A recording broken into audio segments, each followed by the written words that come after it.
अस्सलामुअलैकुम दोस्तों। पिछली किस्त में आपने देखा कि खात्मा सब कैदी लड़कियों को महल के अहाते में लाती है, जहां एलजे खातून सब लड़कियों के मुंह खुलवाकर और उनके दांत देखकर उनको अलग अलग रंग के कपड़े देती है। फिर अकीज को मुंह खोलने को कहा जाता है पर अकीज नहीं खोलती, जिससे एलजे खातून उसे जिंदान में डालने का हुक्म देती है। फिर बातूका अकीज का हाथ पकड़ लेता है और तैमूर अकीज को बातूका की हिफाजत करने के काम पर लगाता है। फिर अल्पागो खान भी वहां आ जाता है, जिसे देखकर सब खुश हो जाते हैं। फिर जब बालामीर वहां से जाने लगता है तो अल्पागो उससे झिझक को वहीं छोड़ने के लिए कहता है। फिर बालामीर अकेला घोड़े पर सवार होकर चला जाता है और तैमूर काया भी बालामीर के पीछे जाते हैं। बालामीर अपनी फौज के पास जाकर देखता है कि उसकी फौज नशे में धुत है। फिर बालामीर कमांडर से पूछता है कि ये क्या है। फिर कमांडर कहता है कि आखिर तुम झिझक को वहां कैसे छोड़ सकते हो, जिसे मैं पसंद करता हूँ। 14वीं किस्त के आगाज में आप देखेंगे कि जब कमांडर ये कहता है कि आप उसे वहां कैसे छोड़ सकते हैं जैसे मैं पसंद करता हूं, तो ये सुनकर बालामीर अपनी तलवार निकाल लेता है। फिर बालामीर जैसे ही अपनी तलवार उसके सर पर रखता है तो काया उसे रोक देता है और कहता है कि रुक जाओ मेरे चचा। फिर 2 सिपाही आते हैं और आकर उस कमांडर को ले जाते हैं। बालामीर फिर तैमूर से कहता है कि क्या अब मैं इस सब के बारे में तुमसे सवाल करूं। फिर इसका पस मंजर दिखाया जाता है कि जब काया ने कहा था कि आप अपने सिपाहियों को बाहर भेज दें, वो बाहर खेमे लगाएंगे और आप और आपकी बेटी हमारी मेहमान होगी। और काया ने जभी कुजुबेक से कह दिया था कि ऐसा दस्तरखान लगाओ, ऐसा इंतजाम करो कि उसके सिपाही तलवार उठाने के काबिल भी ना रहें और सारा काम बहुत चैन और सुकून के साथ होना चाहिए। फिर काया अपने चचा से कहता है कि हम चाहते थे कि हम बहुत अच्छे इंतजामात कराएं और अच्छे दस्तरखान लगाएं, और आप तो तलवार उठाने के लिए इन्हें नहीं लाए थे। फिर काया तैमूर की तरफ देखकर मुस्कुराता है, क्योंकि उस रात जब मैं फौज का पता करने आए थे और काया ने कहा था कि जब हमारे बाबा मर जाएंगे तो ये महल पर हमला कर देंगे, तो तैमूर ने उससे कहा था हम अब क्या करने वाले हैं। काया कहता है कि हम पहले इनके टुकड़े करेंगे फिर इन्हें मारेंगे। तैमूर भी बालामीर से कहता है कि अब तुम हमारे साथ चलोगे और अपनी बेटी की शादी करवाओगे, और अगर तुमने ऐसा ना किया तो तुम्हारी बेटी को गद्दारी की सजा में फांसी दे दी जाएगी। बालामीर सब खामोशी से सुनकर वहां से चला जाता है और काया तैमूर भी वहां से चले जाते हैं। फिर बातूका को दिखाया जाता है जो अपने कमरे में चला जाता है। फिर वो जोर से चिल्लाता है अल्पागो खान का बालामीर से यह कहना कि अब तुम यहाँ से अकेले ही जाओ और तुम्हारी बेटी यहीं रहेगी, क्योंकि अब वो हमारी बहू बनने वाली है। ये सब बातूका के लिए नाकाबिले बर्दाश्त था। वो फिर जोर से चिल्लाता है और अपना हाथ जोर जोर से लकड़ी पर मारने लगता है, और इतने में उसके कमरे का दरवाजा खुल जाता है। वह सोचता है कि ना जाने कौन आ गया है, और अल्पागो खान दरवाजा खोलकर अंदर दाखिल हो जाता है। वो उसे देखकर हैरान हो जाता है। अल्पागो खान कहता है कि मेरे बेटे, क्या तुम्हें भी गुस्सा आता है, और यह कहकर वो उसके पास आ जाता है।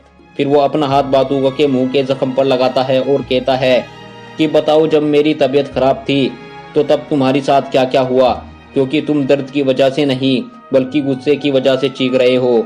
आओ यहाँ बैठो। अल्पागो कहता है कि उस दिन के बाद मैंने तुम्हें कभी गुस्से में नहीं देखा, बल्कि जिस दिन मैं तुम्हें मारने वाला था तुम जब भी गुस्सा नहीं थे। तुमने आज गुस्सा किया है, या जो मैंने कहा था तुम उस बात पर गुस्सा हो, मगर वो एक अच्छी लड़की है और मैंने यह देखा है। और जब मैंने इसके बारे में सोचा तो मैं खड़ा हो गया और मैं उठ गया हूँ। ये मैंने एक राज रखा, और ये राज रखने की वजह यही थी कि ताकि मैं देख सकूं कि तुम्हारे खून के साथी मेरे खून के साथियों के साथ क्या करेंगे। और मैंने ये देखा कि तुम्हारे खून के साथी मेरे खून के साथी से ज्यादा अक्लमंद हैं, और उन्होंने मेरे भाई बालामीर को भी पीछे छोड़ दिया। अब बालामीर की बेटी से मैं तुम्हारी शादी कर रहा हूँ, और कुछ देर बाद तुम ये अंगूठी पहनोगे, और उसे सिर्फ अंगूठी ही मत समझना, बल्कि यह बहुत अहम चीज है। तुम्हें चीन वालों के साथ बहुत अच्छे ताल्लुकात रखने हैं, क्योंकि उनकी बेटी तैमूर के पास है, और रूस वालों के साथ भी अच्छे ताल्लुकात रखने हैं, क्योंकि उनकी बेटी मेरे पास है। और कुछ देर बाद में बालामीर भी आ जाएगा और उसकी बेटी तुम्हें ये अंगूठियां देंगी। फिर वो कहता है कि वहां पर एक कैदी लड़की भी थी जिसे तुमने गुस्से से देखा था, जो कि हमें जालिम समझती है। बातूका ये सुनकर हैरान होता है। अल्पागो फिर कहता है कि चलो अपनी किस्मत लिखते हैं। फिर महल में अल्पागो और बाकी सब इकट्ठा हो जाते हैं, और कैदी लड़कियां भी वहीं होती है। फिर आकिज की अल्पागो पर नजर पड़ती है और वो फिर उन्हीं पुरानी बातों को सोचने लगती है। फिर वो बड़ी मुश्किल से अपने आप को संभालती है। फिर एक सिपाही अल्पागो खान का घोड़ा लेकर आता है। एलजे खातून उससे कहती है कि तुम तो ठीक से खड़े भी नहीं हो सकते, तो आप घोड़े पर कैसे बैठोगे। अल्पागो खान कहता है कि मैं बालामीर को घोड़े पर बैठकर ही देखूंगा, क्योंकि तुम जानती हो कि खरीदारी ऐसे ही की जाती है। इतने में बालामीर भी वहां आ जाता है, जिसे देखकर अल्पागो खान कहता है कि बालामीर मेरे खून के साथी, अब तुम्हारी बेटी और मेरा बेटा भी घोड़ों पर बैठेंगे। फिर तैमूर बातुगा को घोड़े पर बैठने में मदद करता है। फिर झिझक भी घोड़े पर बैठ जाती है और अकीद उन्हें देखकर बहुत गुस्से में होती है। फिर अल्पागो खान बालामीर से कहता है कि तुम क्या चाहते हो। बालामीर कहता है मेरे खान, जैसा आपको सही लगे वैसा ही करो। फिर अल्पागो सिपाहियों को संदूक लाने का इशारा करता है। उसके बाद तयानगुन उन संदूकों को खोलता है जो सोने से भरे होते हैं। फिर अल्पागो कहता है कि ये सोना भी तुम्हारा और 10,000 घोड़े भी तुम्हें मिलेंगे और इसके अलावा 50,000 बेड़े भी तुम्हें मिलेंगे। अल्पागो फिर कहता है कि क्या तुम अपनी बेटी मुझे दोगे। ये सुनकर बालामीर कहता है हाँ, मैं अपनी बेटी तुम्हें दूंगा। और अल्पागो कहता है और मैं तुम्हारी बेटी लूंगा। फिर वो झिझक से कहता है आगे आओ। फिर झिझक बातुगा के पास आ जाती है। फिर वो बातुगा को देखती है और उसका हाथ पकड़कर सीधा करने की कोशिश करती है, पर बातुगा का हाथ सीधा नहीं होता। फिर झिझक मुड़कर अल्पागो की ओर देखती है। अल्पागो झिझक से कहता है कि अब तुम शरबत पियो। फिर झिझक शरबत खुद पीती है। फिर वो शरबत का बर्तन बातुगा की ओर करती है, पर बातुगा मुंह दूसरी ओर कर लेता है और शरबत नहीं पीता। फिर अल्पागो कहता है कि अब तुम अंगूठी पहनाओ। फिर अंगूठी झिझक को दी जाती है, जिसमें से एक अंगूठी तो झिझक खुद पहन लेती है और दूसरी अंगूठी बातुगा को पहना देती है। फिर अल्पागो खान कहता है कि शादी मनाई जाए। वो फिर कहता है कि तुम्हारी नस्लें आबाद रहें और अब 40 दिन 40 रातों तक खुशियां मनाई जाएंगी। बातुगा अकीज की तरफ देखता है, जो पहले से ही बातुगा को खामोशी से देख रही होती है। फिर सभी कैदी लड़कियों को उनके मुताबिक कपड़ा दे दिया गया था और तयानगुन उन्हें लेकर जा रहा होता है। तब अकीज को यकीन नहीं होता कि वो अब एक गुलाम है और वो खुद से ही कहती है कि क्या अब मैं एक गुलाम हूँ। वो फिर कहती है कि ऐसा लगता है कि जैसे ये एक डरावना ख्वाब है। सिरमा भी अपने आप को गुलाम पाकर बहुत परेशान होती है। फिर अकीज सोचती है कि अगर हमारे साथ ये सब ना होता तो आज हम आज़ाद होते और अपने घोड़े दौड़ा रहे होते। फिर अकीज चलते चलते रुक जाती है और सोचती है कि ये जरूर कोई ख्वाब है, क्योंकि मुझे गुलाम नहीं बनाया जा सकता और ना ही भेड़िया मुझे जकड़ सकती है, और क्योंकि मैं भेड़ का पंजा हूँ और भेड़ के पंजे को कोई बेड़ी नहीं बांध सकती और ना ही उसे गुलाम बनाया जा सकता है। फिर वे सब एक कमरे में दाखिल हो जाती हैं, जहाँ एक शख्स ने अंगारे भड़का रखे हैं, जिसे देखकर अकीज के कुछ समझ नहीं आता कि वो क्या करे। फिर अकीज खादमा से पूछती है कि ये क्या है और तुम हमारे साथ क्या करने वाले हो। खादमा कहती है कि अब तुम गोक महल की मलकियत हो और गोक महल की मलकियत चीज़ों पर मोहर लगाई जाती है। फिर खादमा अपनी मोहर उन्हें दिखाती है, जिसे देखकर अकीज कहती है कि हम गोक महल की मलकियत नहीं हैं और ना ही हमारे ऊपर मोहर लगाई जाएगी। फिर खादमा सिपाहियों को कहती है कि इसे पकड़ लो और मोहर लगाओ। फिर अकीज उन दोनों सिपाहियों को मारकर नीचे गिरा देती है। फिर तीसरे सिपाही को भी अकीज मारती है, पर एक सिपाही अकीज को मारकर नीचे बैठा देता है और फिर 2 सिपाही उसे पकड़ लेते हैं। फिर वो शख्स अकीज की गर्दन पर मोहर लगा देता है। फिर बालामीर का कमरा दिखाया जाता है, जहाँ झिझक और बालामीर होते हैं, और वहाँ बातुगा भी आ जाता है। फिर दरवाज़ा बंद हो जाता है। दरवाज़ा बंद होते ही झिझक अपनी अंगूठी उतारकर बातुगा के ऊपर मारती है और कहती है कि उन लोगों ने मुझे एक माजूर के साथ बांध दिया है, जैसे कि मैं कोई तबीबा हूँ। वो फिर चिल्लाकर कहती है कि तुम क्या चाहते हो बातुगा, क्या मैं सारी उम्र तुम्हें खाना खिलाती रहूं और तुम्हें शराब पिलाती रहूं।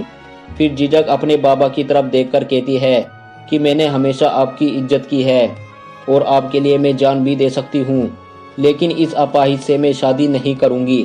फिर बालामीर चिल्लाकर कहता है कि खामोश हो जाओ। वो फिर कहता है कि जब मेरे भाई ने ये कहा था कि वो तुम्हारी शादी बातुगा से करवाएगा, तभी मैंने सोच लिया था कि मैं बगावत करूंगा और मैं ये करने ही वाला था और मैं महल पर हमला करने ही वाला था। पर क्या तुम्हें पता है कि मैंने फौज के पास जाकर क्या देखा? मैंने देखा कि मेरी फौज का एक शराबी कमांडर मेरी बेटी पर नजर जमाए हुए है और मैं उस शराबी के मुकाबिल इस माजूर से तुम्हारी शादी को बेहतर समझता हूँ। बातूगा ये सब खामोशी से सुन रहा होता है, फिर झिझक रोने लग जाती है।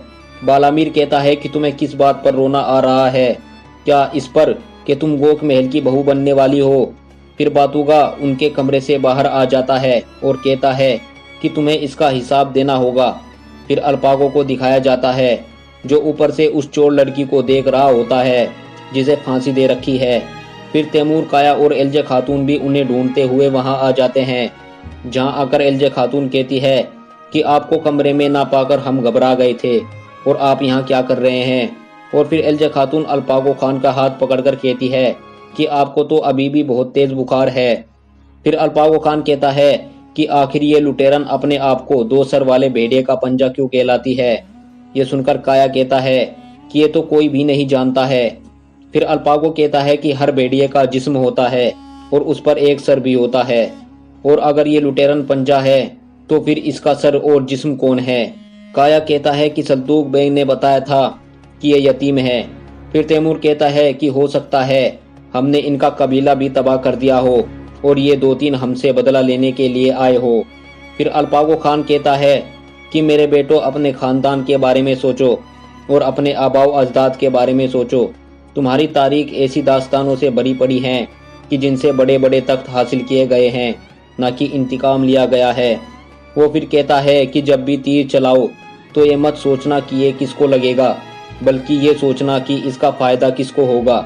फिर वो कहता है कि अगर मैं मर जाऊं तो इसका फ़ायदा किसको होगा। फिर तैमूर कहता है कि इसका फ़ायदा तो चचा को होगा।